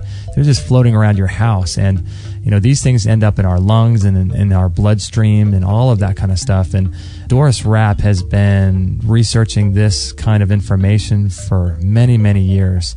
I think she's in her 80s now, so she really has a handle on which products are good and which products are not so good. And she recommends the Austin Air. And after talking with her, doing a ton of research on my own, and speaking with a company and looking into it from a lot of different angles, we agree with her. So if you're interested in a good quality air purifier, check it out. You can learn more at extremehealthradio.com/Austin, and you'll be redirected to a website that will sell these things. And they're really, really great machines, and I highly recommend them. If you have a baby, you want to have these things in their room or in the room where you sleep, or you can take them out and put them in your family room. So if you want to listen to that episode, extremehealthradio.com/56 to learn what she says about them, feel free, but we highly recommend them. So it's extremehealthradio.com/Austin, or you could check out our store and learn more about it on there as well. So thanks for listening, and let's get back to the show. A few years ago, when I was working for this company, it was a really small company, and I had been wanting a Vitamix blender for years and years and years, but they're so expensive, and I just hadn't saved the money at that time to get one. And so as a Christmas bonus, they knew that I loved the Vitamix, so they got me a Vitamix, the 5000 blender. And that thing is so incredible. It was right at the beginning of my raw food journey, and I was using it about 3 times a day, really. Today, I still use it about twice a day to make blended smoothies and things like that. But the Vitamix blender is really, really great. And if you go to extremehealthradio.com/Vitamix, that will redirect you over to there, and then you'll be able to purchase that, and we'll get a commission for your order. And you'll also get free shipping, too, so that'll be great for you if you're interested in saving about $25 on the shipping. And with the Vitamix, you can make sauces and dips and bread. You could make ice cream with it. I've done a lot of ice cream. You can just make the most incredible things. And it's my favorite because it's got a tamper on it. And you can put ice and frozen berries and avocado and some honey and things like that, and with no water at all, and you have that tamper, and you can make the most amazing ice creams with it. So the Vitamix is my favorite blender of choice, and if you're in the market to buy one, I would greatly encourage you to do so if you have the money for it. And if you do it through us, through extremehealthradio.com/Vitamix, I'll get a little commission for it, and you'll get free shipping. So it works out for you and for us too. So if you're in the market, please do it through us. That'd be really cool. And you're going to love this thing when you get it. You're going to fall in love with it. You'll never go back to a regular blender again. So check that out, extremehealthradio.com/Vitamix, and I hope you enjoy it. All free shows, all the time on Extreme Health Radio. Opening minds and transforming lives worldwide. Join our community today. Sign up to our email list and instantly get our free gift to you, along with loads of inspirational content and cutting-edge tips to help change your life at extremehealthradio.com/subscribe.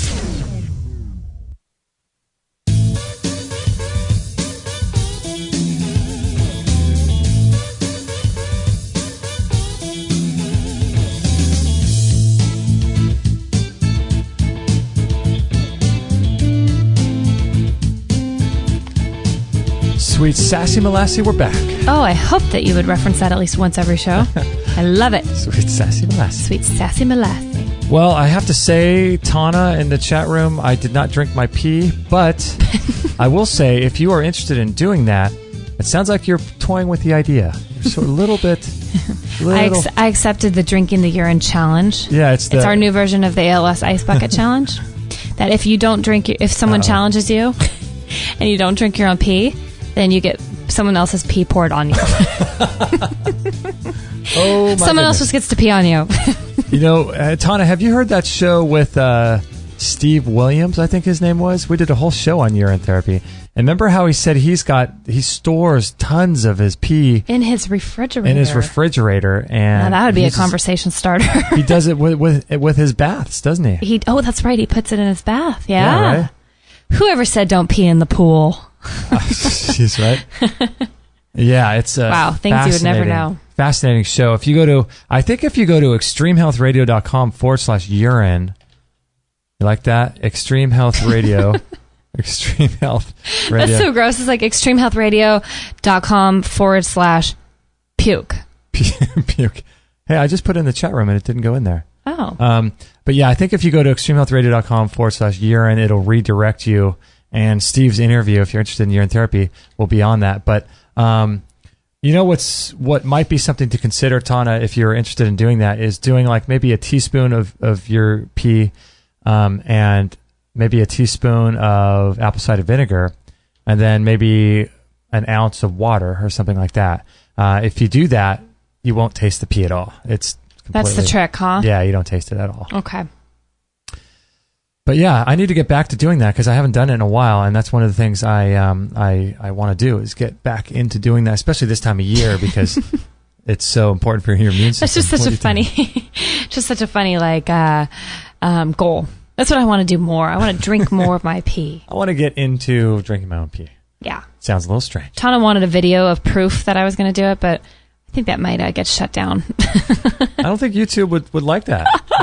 That would be kind of gross. I don't think they'd like that. I don't think I'd feel comfortable posting that. No. But it's incredibly beneficial. And if you listen to that show, you'll learn all the ways that people have been using it and animals use it to re-educate their immune system so that they don't have autoimmune issues and to strengthen your immune system. A lot of people use it too to sort of get more bang for their buck or more a second go around of the vitamins and minerals you uptake as you take in with your food. Yeah, and they get recycled and then you get to take them in again. It makes sense. It's totally not good sounding. It's kind of a turnoff. Yeah. And I mean, it does sound very gross, but you know, hey, we are Extreme Health Radio. We are. If that's not extreme, I don't know what is.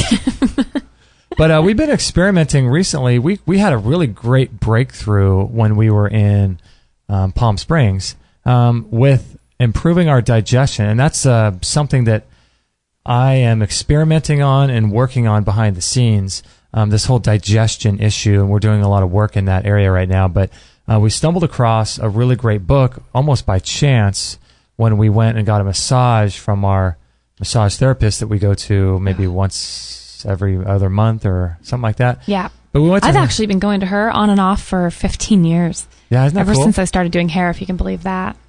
Yeah, and so we went over, actually went to her house and we were looking at her books, and Kate was scanning her books while I was getting massage recently, and came across this book by Deepak Chopra written called Perfect Health. I have never read any of his books before. Had you? I have not. No, well, let me think. I don't think so. Very familiar with his work, though. Listen to a lot of his talks and lectures and things. He's so good. It's called Perfect Health. You'd heard of the body, right? You mean Ayurvedic? I mean, you'd heard of this book before? I have, yeah. Yeah. That's pretty old. I think it's from 1990 or something. But I think so, yeah. I've known about Ayurvedic medicine forever. And I've known about the different doshas and body types and the Vata, the Pitta, the Kapha. And it makes a lot of sense, but I never thought, this is the weirdest thing, I just never thought it was for me until we started getting into this book. Man. And we're so excited. We're going to have Alicia Diaz on the show. She's going to be coming in studio the week after next, right? Gosh, when is that coming up? Let's see here. She's all about the Ayurveda diet, and that's I'd heard the of 29th, Wednesday the 29th. Yeah, I'd heard of the Ayurveda diet and body typing for a long time, the system, but to be honest, like you and I have both had so much frustration with our digestive issues. It's like we get on top of it and then we kind of like all of a sudden that doesn't work anymore, and we try something else that works for a while and then that doesn't work anymore. So we started reading this book, and let me tell you, just eating for your type kind of a thing and what kind of body type you are seems to be, I don't know, we're trying to give it a go. And he says in his book to try it consistently without cheating for 2 weeks and just watch your health soar. So we tried it a bit in the desert, and I am, I've kind of reverted back to a few things that aren't very Vata, which is our dosha type, but we're going to be forging on, and as the weather gets colder, because this is the thing with the Vatas, which we both are, you can go through this book, find out what body type you are, and the Vatas, we both are a Vata, you're really drawn to cold foods, like really cold. We drink a lot of smoothies, we like a lot of ice water, and it's the very thing that is disrupting our balance, I believe. Yeah, it's really strange how you're drawn to the very thing that is harming your health. Should we read a little bit about what a Vata is? Yes. This is us. By nature, a Vata person is cheerful, enthusiastic, and resilient in the face of life's everyday challenges. If you are a Vata type and have retained these qualities, you are very likely in balance. It is undeniable, however, that Vatas do not generally enjoy the best health. In childhood or adolescence, they begin to have various problems. Unexplained aches and pains, occasional sleeplessness, or a pronounced tendency to be worried and nervous. Hand up over here in this corner. You got your hand up? So they go on and on to talk about these things that are very Vata. Let's see. There's a whole Vata. In fact, there's a whole... Well, here's what I can go on. Yeah, they talk about it getting out of control. When you have a disruption, it goes into all the things that are Vata, and when it's not in check, here's what the patterns are that most typically diagnose a Vata imbalance.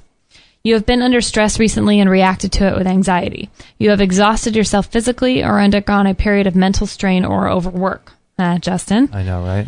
You are in the advanced stages of alcohol or drug addiction, or you chain smoke. There's been a sudden change in your life, or the seasons are changing. Your diet includes a great deal of cold, raw, or dry foods, including iced beverages, or you may get a or you eat a great many bitter, spicy, or astringent foods. Bitter and astringent tastes show up primarily in salads, beans, potatoes, and leafy green vegetables. And fermented foods, right? And fermented. You may have been on a stringent diet or habitually skip meals. Going on an empty stomach and ignoring the body's hunger signs increases Vata. You have gone without sleep or slept poorly for more than a few days. You have taken a trip recently. You have suffered emotionally from grief, fear, or unexplained shock. The weather is cold, dry, and windy. If it says in clinical practice, an Ayurveda doctor would diagnose Vata imbalance if he found strong evidence of the following kind. And these were interesting because a lot of these are us. Mm-hmm. I think everyone is either you or me. Mental indications of a Vata imbalance is worry or anxiety, an overactive mind, impatience. Wonder who that could be. That's you. I appreciate that. Loss of mental focus, short attention span, depression or psychosis. Behavioral indications could be insomnia, fatigue, inability to relax, restlessness, low appetite, impulsiveness. And then the physical indications are constipation, dry or rough skin, loss of stamina, loss of energy, intestinal gas, high blood pressure, lower back pain, menstrual cramps, muscle spasms, irritable bowel syndrome, chapped lips or skin, intolerance to cold and wind, aching and arthritic joints, weight loss, acute pain, especially nerve pain. I have about 15 of those things. Whoa. Yeah. Right? Yeah, it's pretty incredible. It says here, I feel like he was reading my life back to me. Those with the predominance of the Vata dosha usually have a thin, light frame and excellent agility. Their energy comes in bursts, and they are likely to experience sudden bouts of fatigue. Vatas typically have dry skin and hair, cold hands and feet. They sleep lightly, and their digestion can be sensitive. When the Vata dosha becomes imbalanced, It manifests in the body as weight loss. See, that's my thing, is I'd lose weight. I know, you can't put on weight to save your life. Constipation, hypertension, arthritis, weakness, restlessness, and digestive challenges. And they say with the Vata and our type, we have inconsistent digestion. So you could go a period of time where everything's great, and then all of a sudden you wake up to the same thing, and then you're jacked up. Right. Yeah, so it's really... If you look at this link, I shared it in the chat room. I'll try to remember to put it on this show page. What episode is it? And every dosha is totally different. 232. No, 332. 332, right? Yeah, we'll put it on this thing. Yeah, every dosha is different. And I think there's the idea that we carry all three doshas, but we're primarily and predominantly strong in one dosha. Right. There are some people on the earth that are what they call tri-dosha, which means they're equal in all three. Which he says is very not common. It's not very common, yeah. So you might have some characteristics of the other two, but you're going to primarily be one. Mm-hmm. And in this link that I shared, it talks about, to balance the lightness of the Vata, eat larger quantities, but don't overeat. All sweeteners pacify Vata, may be taken in moderation. Fats and oil benefit in the digestive system and help reduce Vata. So he gives a whole load of different things to look at, and it makes a lot of sense, because we were talking, remember, we were in Palm Springs, we're sitting on the deck. Remember you brought up that quote from Susan Smith Jones. Remember this? And this spurred a whole conversation about, Susan Smith Jones was talking about how important it is to eat raw food and vegan. This is interesting. Let me find this here about... Okay, yeah, this is actually interesting. She brought up quotes apparently from... Hold on. This... What was it? Not the... From the... what is that called? What's the name? It's the Essene. The Essenes, that apparently there's a... Lost Writings of Jesus or something, right? Right. Let me bring up this, because she's talking about how Jesus apparently told us to eat according to the...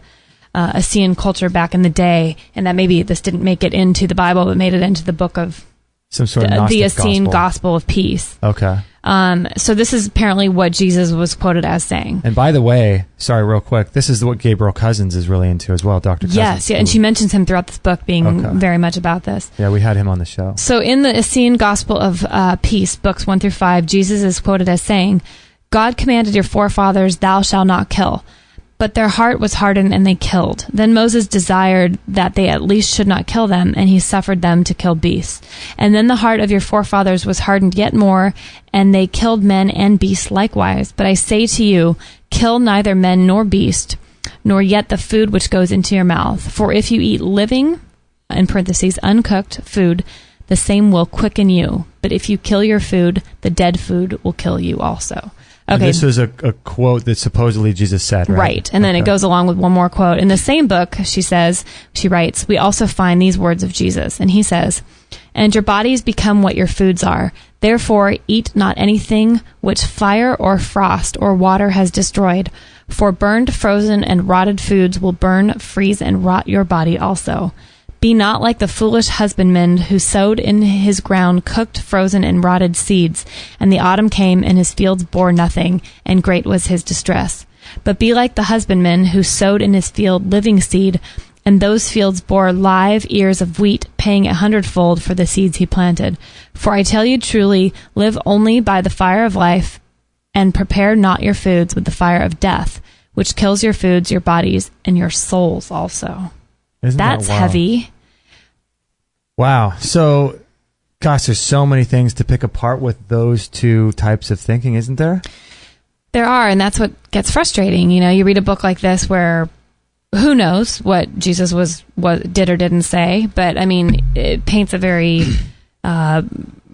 great picture about what it's. I mean, on that note, reading those things, it makes you not want to kill any animals, which I already have, a bit of an issue with. I don't want to eat meat, but my body seems to do well on meat. And if you're going to cook things, I mean, it does make sense that live, living, raw foods are the way to go. But then it's like you read Deepak Chopra's book, Perfect Health, and you read about the Vata type, and it's like leafy greens totally messed me up. I tried to do more raw, and I felt the worst, Why is it that when we seem to follow what the Ayurvedic diet talks about, it's more helpful than it is following what seems to make logical sense. But then again, we don't know if Jesus ever said those words. But then on the same thing, we were talking about this too in Palm Springs, is that it's really frustrating because if you were, it's like a constant thing and constant quest for us to find out what diet works for us, right? Mm-hmm. And you might be listening to this thinking the same thing too. I'm sensitive to these foods. I can eat this. I can't eat that. I feel bad if I eat animals, or I really want to eat raw and be vegan, but I don't feel good. It jacks up my stomach. Yeah, so you have this constant quest to find out what works for you. And it seems to me so strange that there isn't much in the Bible, if you take the Bible as being sort of the Word of God or whatever. You know, some people might come from other religions and they take other ancient texts and use that as the Word of God, but it seems, you know, because our culture in the Western world is predominantly Christian based on the Bible, right? Why the heck is there not much dietary advice? If I were God and I created humans, and I understand that, you know, their argument would be, well, it's all going to burn anyway. Our souls are what matters. And, you know, it's important that we get our spiritual life in line first, and the bodies kind of take second fiddle to that. And I get all that. But at the same time, we live in a physical, corporeal existence for our entire life. The diseases and the different health issues that we experience throughout our life, and ultimately the length of our life and how we feel our entire life, is based on the food we eat. So even though that might be your second thing that you care about, if you want to impart some sort of knowledge to your creation, why wouldn't you talk about it even a little bit more? There's a lot. There are, I'm telling you, if you read like in Leviticus and all these, there's all these laws, and sometimes there's chapter after chapter of genealogies. You know what? I'd rather have instructions on what we should be eating. I know. I'd rather have that. I know. You know what I mean? How is that left out of like the most influential, in my opinion, book of all time? Right? How we're supposed to eat. How we're supposed to eat. How we're supposed to treat our bodies. There's no talk of this. The problem is that many Christians will say, oh, well, we're not supposed to focus too much on the body. The body's carnal. The body's this. The body's that. And I get all that. But at the same time, we need our bodies to live. And so would it be that harmful to include some things in the Bible that would give us some direction? At least, even if you didn't tell us exactly what to, give us a little more direction. Just a little bit more so we can know what we're supposed to be eating. Right? Right? And so frustrating. I don't know whether or not Jesus said those words. You know, who knows? But it makes sense. But then the Ayurvedic thing seems to make more sense to Maybe me. In the Bible, though, having it not be touched on is exactly what it needed to be. Maybe because we are also chemically made up different, that we're supposed to. Maybe this is part of figuring it out, just like everything else in life. I mean, I hate to think that, but I don't know. That's true. If I were God, I would have done that. If you were God, I would have included that in. Well, I know. It's like handing a bunch of people down to an earth and having no guidebook, like no resource to... No way to take care of yourself. This is interesting. I agree. I mean, that started a whole 2-hour conversation in the desert, you and I, about like why wasn't that included? Like that should have been on the show. Here we are. Just I know it should have been. I wish we had a tape recorder. Yeah. This is interesting about what Tana says though in the chat room about the Ayurveda living style. It's pretty cool. She breaks it down though. The pros of it, in her opinion, I think she found this online. It promotes bio-individuality. It focuses on prevention. It considers primary foods. You eat in line with the seasons. It encourages a wide range of unprocessed foods, which is all true. And then the cons, scientific evidence showing effectiveness of Ayurvedic healing techniques is limited. Okay. And diet may be limiting for some people. And I would agree with both of those cons and all those pros. So I'm going to try it for myself. But what would it be limiting for people, I wonder? Let's see. Well, I mean, I feel limited in my own... When I even read this list of online and... But is that because we followed such a horrible diet for so long that our digestion's messed up? Probably. Yeah. Probably. So unless you heal your gut. I mean, you and I tried this week to... It was a bit of a bummer because we were going along with the Vata dosha about eating these soaked raw almonds. And then we even dehydrated them, put a little sea salt on, and that jacked up our... digestion, because you and I hadn't had almonds in so long, and we thought, here we are doing this thing that, you know, Adam Bergstrom even talks about eating a certain amount of almonds in the morning for your Right. ideal body weight, and they have to be soaked, and it went along with the Ayurveda. It was in perfect alignment with that. So we thought, okay, well, maybe we just need to start eating more of this Ayurvedic type. And you know what? I mean, I don't think I'm going to be doing almonds again anytime soon because of how horrible I felt. But eating, for me, I feel like there's such a great thing to be doing the Ayurvedic kind of diet, warming foods, because I feel like I'm cold Yes. by nature. Me too. I resonate with that at a level like high fats, High fats, butter, ghee, coconut, avocado. lots of fat, lots of warming foods. And you know, we had broth and soup for breakfast a few times, and that's the best I'd felt in a long time because I I'm know. always freezing out my system. So I do think that in general, I'm going to give it a go and see how I start feeling. Yeah, I know. It's something It's just a that hard call. people should really look at, because obviously Susan Smith-Jones seems to be thriving doing what she's doing, but could she be thriving more? I know. You right? know, that's something that maybe, I don't know. I don't know. Maybe certain people, really enjoy their diet and it's doing good things. But then also look at Meridian Grace, who was eating primarily a raw food diet and ended up getting some sort of bowel cancer Right. because And then- she was freezing out her organs and eating a lot of wet, damp, cold foods right. when her body, it was taxing her spleen. Remember that?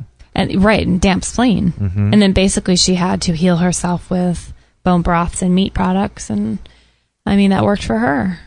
Man, I tell you, I don't know. What's a person to do? If you're listening to this, it's a constant journey, isn't it? Because even if you eat certain foods at certain times, there may be periods of your life where you need to change, maybe for a couple of years, your diet to go vegan or to go raw or to go to the paleo or to Ayurvedic. I think it's important to listen to your body. I don't think it's really that beneficial to stick with one thing your whole life. Yeah. I think the body needs change. It needs to adapt.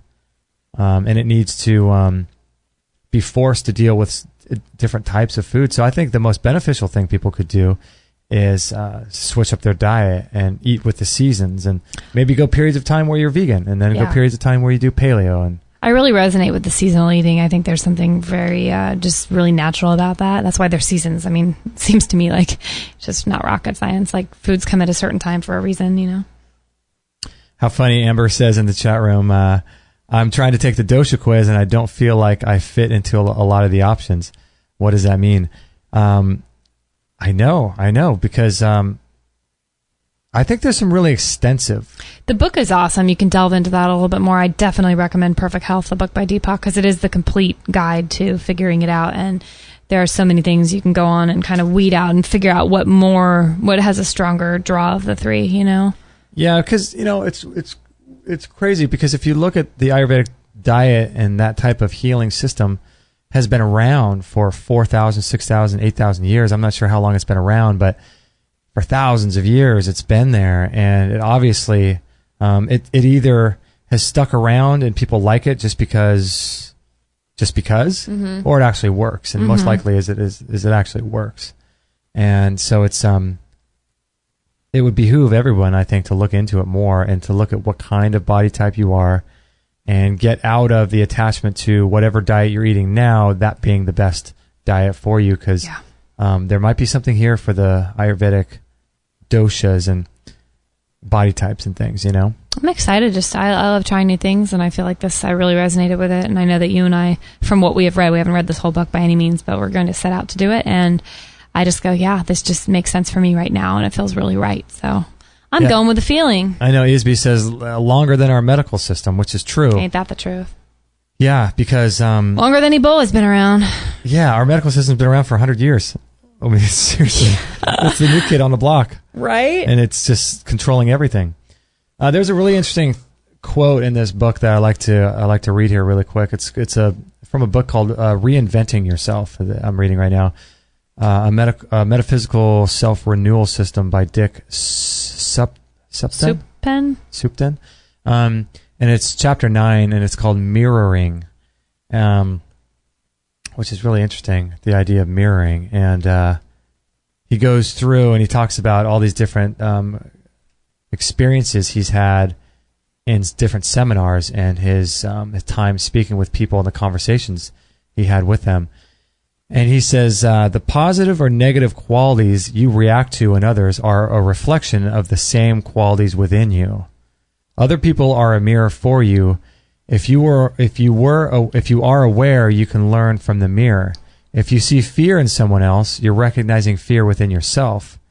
If you think someone is selfish and it bothers you, be aware there is selfishness within you. Any quality in any person that really bothers you or attracts you exists within yourself as well. Examine your reactions to others by searching yourself for the corresponding traits. If your reaction is negative, it is rooted in fear, which you are here on earth to resolve. See the people you dislike as mirrors instead of adversaries. Pretty interesting, huh?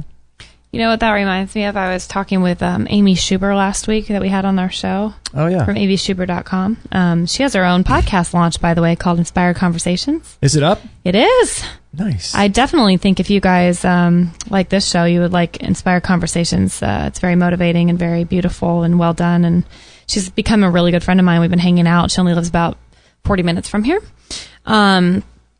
She and I were talking about what you just read in that book, though, and the Reinventing Yourself, about, you know, those things that we see in others that we get frustrated with are usually little pieces of us. And we were driving to LA the other day talking, and I had that song by Jewel come into my mind, that from the album Pieces of You. Oh, yeah. And that was that song called Pieces of You. And she goes into all these situations, and it's like, I think the main chorus is like, do you hate her because she's pieces of you? Do you hate him because he's pieces of you? Oh, and these things that you song. see in other people. It's a really powerful song. And I'm like, man, Jewel was all of like 20 something, early 20s when she's a very deep soul. She's an old soul. I remember that song. Yeah. Do you remember that? And it's like, I never really thought about the words, though. That's awesome. She talks about people being fat and people being, all these other conditions that people judge other people on. And is that why you hate them or you judge them? Because of their, they're all pieces of you inside. And I don't know, that whole album is actually pretty, I brought it back up on my iPod this week and I've been listening to it, and I'm like, there's some really good nuggets in there. But yeah, for someone who was so young at the time of writing that, it's really cool that I'd have to go re-listen to that song. There's another piece in this book too that was really interesting that he was talking about. Because as many of you know, we live in a very loud sort of neighborhood. I mean, it feels like we live in the city, basically, but it's very, very loud, and it's clashing with our desire to live in peace and have more quiet, peaceful surroundings around us. And he was talking about, that in the book where I forget what chapter it was, but he was talking about how any negative situation in your life, we have attracted into our life somehow, and there's a reason for it. And if there's a reason for it, there's an advantageous reason to have that situation in your life. And it's, so I was thinking about, the first thing I thought of was the loudness that surrounds where we live and our inability to be inspired. That's why we went to Palm Springs, to sort of get away, get quiet. That's why we love the float tank so much. And he was talking about how these seemingly negative circumstances in your life are there, for a reason, but they're also there, you've attracted them so that for a positive benefit, and it actually is positive for you to hold on to them. And I was thinking, like, that's so strange. Why would I attract this loud, chaotic what place would be to a live? benefit of chaos on a daily basis? Yeah, what that you can't stand, and all you want to do is move away. All I want to do is get away. And I thought maybe it has to do with, and I really started thinking about it. What is the positive? Why would I want that? Why would I subconsciously attract that into my life? And I started thinking about it, and I thought, on a deeper level, maybe I attract that into my life because what happens is that if maybe I feel powerless, or maybe like I feel like my voice isn't heard. And so if I'm able to complain about something like that in my life, it gives me a voice, and it gives me a way to get rid of my frustration, and it gives me an ability for my voice to be heard. And I thought, how when people complain about things, they get really, they're sort of looking for attention a lot of times because they want, they feel like they're the victim, and they feel like, oh, I'm such a victim and all these things are happening to me.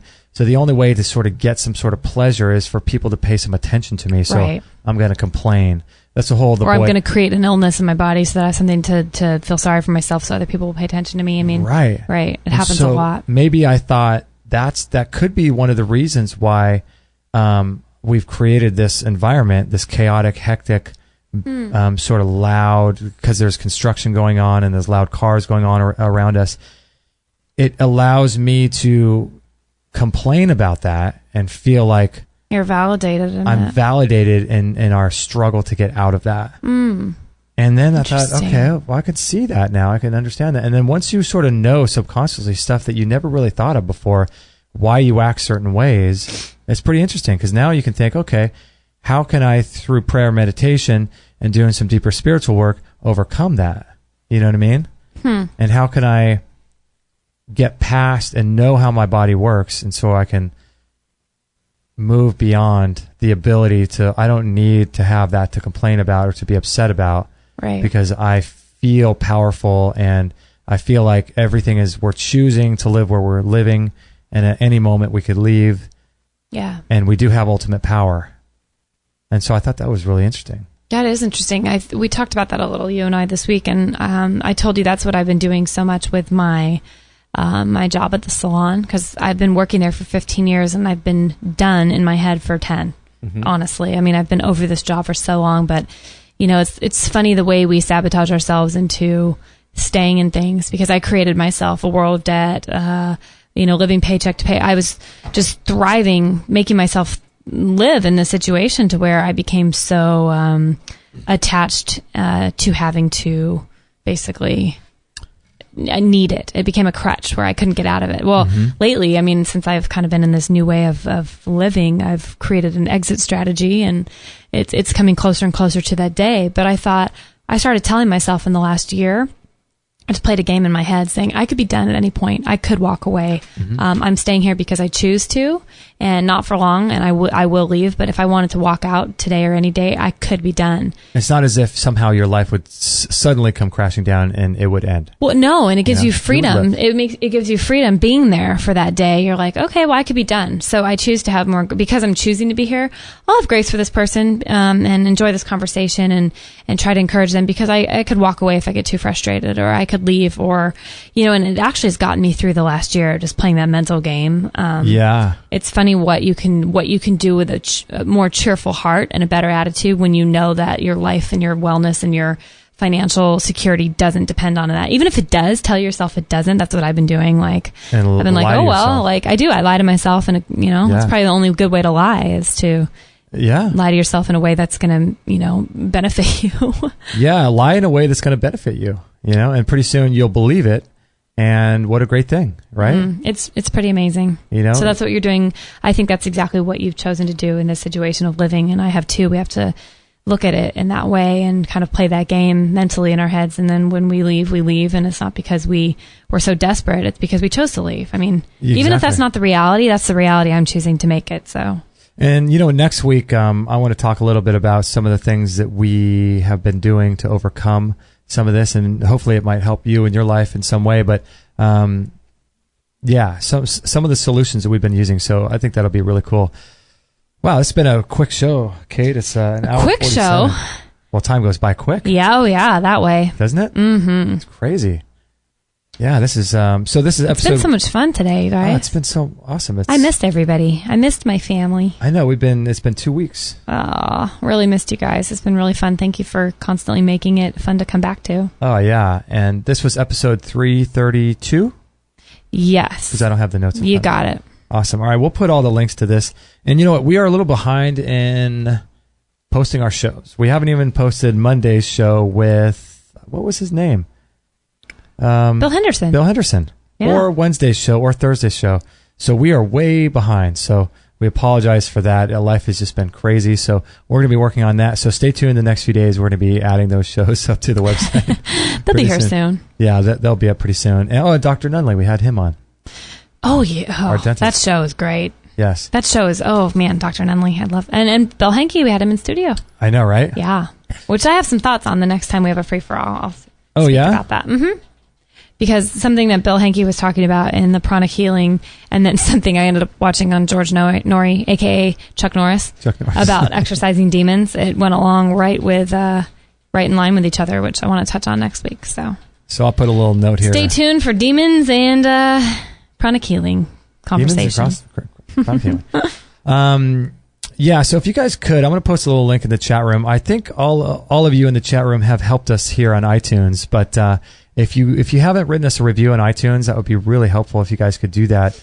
It's a free thing. It just takes you about a minute. All you got to do is sign into iTunes, go to the store, type Extreme Health Radio, all one word, and then you'll see our podcast there, and you can give us a rating. You could subscribe to us and leave us a review. That would be extremely helpful. But if you're interested in supporting us in other ways, maybe financial, we do accept donations, and so we have a little link on the right-hand side of our website where you can send a donation, and that just helps us so much. We also have Amazon. If you guys would like to do all your holiday shopping or back-to-school shopping, any of that through our Amazon link, that's a really great way and easy way to support us. But then we also have our store. So we've got tons of great stuff. The laser, the Bellicon, the Vitamix, the Austin air purifiers, the saunas, the rebounders, all that stuff is on our store. So check that out if you're interested in some cutting edge health products. We're going to be adding a lot more to the store. Really great tools that we've been using and we are very interested in. So we're going to be doing that. So check out our store for any products that you're really interested in. That would help us out a lot. And how do you spell Greg Norrie? Greg Norrie. How do you spell his last name? No, George Norrie. Or George. How do you spell Norrie? It's Noory, I think. George. Okay. That's what I thought. It didn't look right. Okay. George Porgy. Are you writing him an email or what are you doing? I've been What's going on over there? I've been joking around today, that I get George Norrie confused with Chuck Norris. Yeah. And Tana says that they actually know Chuck Norris. And really? wrote, my friend Maureen, that passed away last year, she used to date Chuck Norris. No way. Oh, yeah. And she took me to the Laker playoff game, and we were sitting there, and she mentioned casually, like, oh, but that's when Chuck and I were together. I'm like, oh, who's Chuck? She's all, Chuck Norris? I go, you dated Chuck Norris? And when she was a hot little thing back in the day, and she lived in L.A. and lived with him for a while. Yeah, they had quite some memories, and she told me some funny Chuck Norris stories. So anyway, I'm laughing that Tana says that her husband Trey actually knows him pretty well. No way. Small world. My aunt used to date Phil Jackson, the former Laker coach. That's right. Yeah. That's right. I forgot about that. Could you imagine? How did she meet him? They were playing horse around the world. Yeah, they're playing. She took him on. Yeah. Challenge. She was just in the playgrounds in New York one day, and he strolled up in the ghetto. No, she was living in New York. My dad's sister. My Aunt Barbara, she was living in New York, and that was during the time that he was playing in New York as a player in the 1960s. Wow. And I think for quite some time she dated him. Isn't that wild? So he could have been your uncle. Isn't that strange? That would have been a dream for you. That would have been a Instead, dream. you got like Uncle Bob or whatever. I know. I got an uncle that he was a crook and a thief. He was a liar. He told all of us he used to work for the CIA and killed people. And it wasn't even true. No. Oh, you so should have had Phil. We should have had Uncle Phil. That would have been amazing. Dude, we'd have courtside seats every game. I know, and now we could be living in New York because I got a bone to pick with God. I know, right? We could be living in New York. We're Vatas. We don't want to live in New York. That's right. We need warmth. This is getting silly. And my mom used to date or go out with some Olympians. My dad used to date or be friends with all the Angels baseball players back in the 70s. He was friends with Gene Autry. Gene Autry and all that. That's wild, huh? Wow, small world, huh? Yeah. Who are we friends? Who do we know? Well, we're two away from Chuck Norris. Tana says, you're reaching, Justin. Chuck Norris versus Phil Jackson. Are you saying Chuck Norris is better than Phil Jackson or Phil Jackson is better than Chuck Norris? Who knows? Okay. This is just getting slap. What do you call it? Slap happy. Slap happy. We're a little off topic. Yeah. That's great. Good way to end the show. Yeah, Tana, I would have to say Phil Jackson. I'd be very much a fan. You would be happy. Of knowing Phil Jackson. Yeah. I actually read his book, Sacred Hoops. Oh, yeah, that's right. You loved it, didn't you? Yeah, great book. Yeah. He was really interesting because he's got a lot of spiritual side to his Christianity or his religion. Huh. Interesting. Yeah. So does Bono. These guys are interesting to me. Tana's never heard of Phil Jackson. Is she kidding? Oh my goodness, sweet sassy Molassie. Rinse out your mouth with soap, girl. That's sacrilegious. Oh my gosh. Well, but apparently she must, because she calls him PJ. She shortened his name. Yeah, she's on a first name basis. So she doesn't want to admit. They're on initials. Yeah, like Bruce Lipton calls me K. That's right, K. We're super tight. K.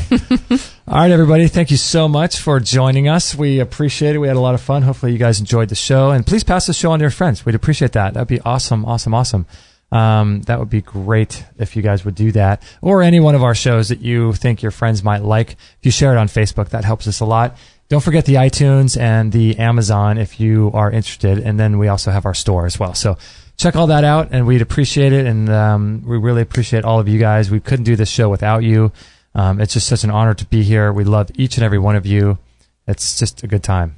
And nor would it be fun to do without you, because we would just be sitting here talking to ourselves all day. I know, right? Who wants to hear that? The chat room makes it a blast. The emails mean the world. And I just get pumped every day when I get up in the morning. And I never used to feel like this. So it's changing me. Thank you, guys. That's good. You're a blessing. Amazing. All right, everybody. Go have a great Friday. We appreciate it. Have a great weekend. And we'll catch you on Monday. We're going to have Anne Marie Gianni on the show. Yay. I think she's only going to be on for a half hour. I guess yeah, it's a short show. Her schedule's pretty tight, but we're going to be talking about chemical-free skincare. And I have a feeling really cool. that after the half hour is done, we'll continue and make up for the rest. That's true. Talking about her behind her back. We're affiliated with them, too. Yes, we are. Great stuff. We have our skincare line in our store. Yep. Great stuff. Texas Side Love with no Ebola. Thank you, Tana. I appreciate that. All right, everybody. Thanks so much. And Justin's pointing at me to say we will catch you guys and gals and puppies and puppy dogs and fur babies on the next episode. Love you guys.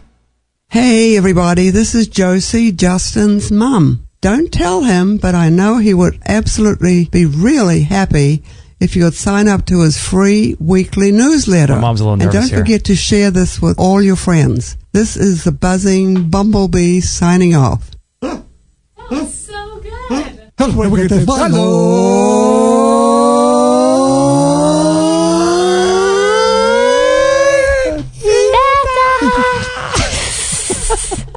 What is that? Oh my gosh. Thank you for listening to this episode. It's time to go for now, but our mission does not end with this show. Justin and Kate will be back with another interview packed full of ideas, discoveries, and unique ways to regain your health. Head on over to extremehealthradio.com/subscribe and instantly download our free gift too that contains cutting-edge strategies to start making healthy lifestyle changes today. No material on this blog is intended to suggest that you should not seek professional medical care. Always work with qualified medical professionals, even if you educate yourself in the field of live food, nutrition, and alternative medicine.